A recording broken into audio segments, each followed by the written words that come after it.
Hi everyone, welcome back to my channel and thank you so much for joining me today. So you can see I'm still basking in the sunlight here and enjoying the weather in Hong Kong, getting some vitamin D. Anyway, today I'm going to be talking about the different stages we go through as an educator using my framework, the survive, strive, thrive, and arrive stages. So if you're interested in finding a little bit more about the different stages that we go through, then please keep on watching. Okay, so let me just move myself out of the way and start talking about what happens when we're in the survival stage. So we start off in the survival stage. And what does this mean? This still is the firefighting stage as far as I'm concerned when it comes to different stages of the academic year. You know, if we're at the very beginning of the academic year, we might be asking ourselves these questions. What's my timetable? How much preparation do I have to do? How many preps do I have?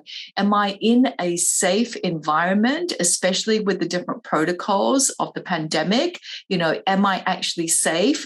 Are people wearing masks? What are those protocols that we have to follow to keep everybody safe?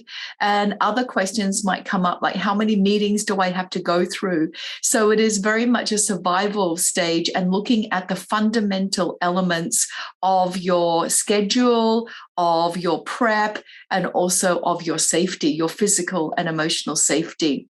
Now, in the firefighting stage, you can see it's all about looking at your own competency.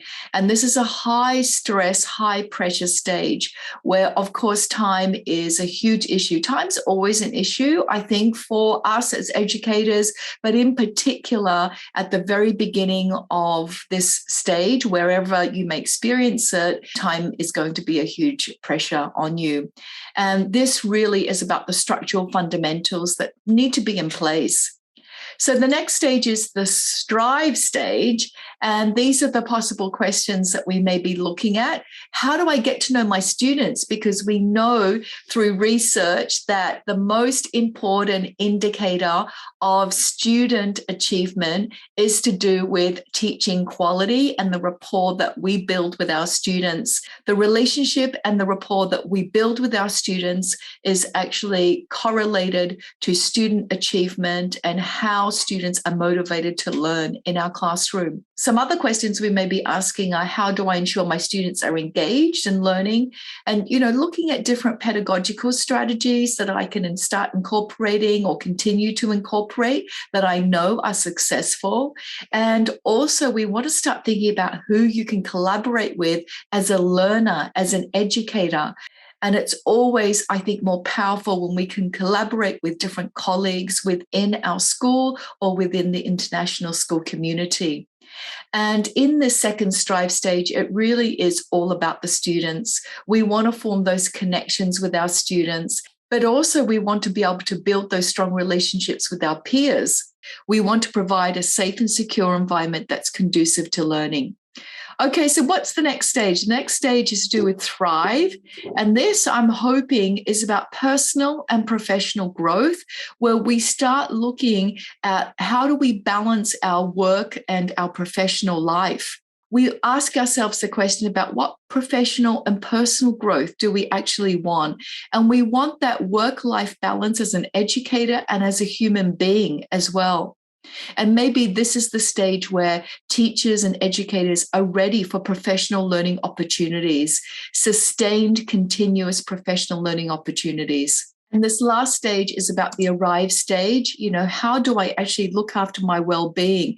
I think it's about self-actualization and having a sense of purpose and being fulfilled as a human in all aspects of your personal and professional life. And it's also about how we can be our best selves so that we can actually serve our students better, have family connections, and be personally and professionally satisfied and fulfilled.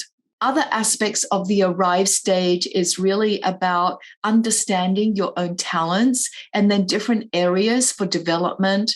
And I think having a sense of purpose is really important for our overall well-being. Now, notice the arrows in these different stages. It doesn't mean that we go through each stage once and then once we arrive, that's it.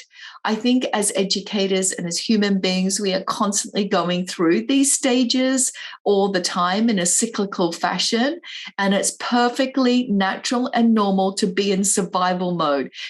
Even 2 years into this pandemic, some of us are still in survival stage, and that is okay. We need to really acknowledge that being in survival stage is perfectly fine, and that we need to support educators on a structural, fundamental level to get past that survival stage. I hope that you found these different stages useful. I think it's so important to acknowledge that we are in survival stage at different times of the year, and that is okay. I would love to hear your feedback. Please feel free to put any comments or feedback in the section below here. Thank you so much for joining me again this week, and I hope to see you next time. Bye.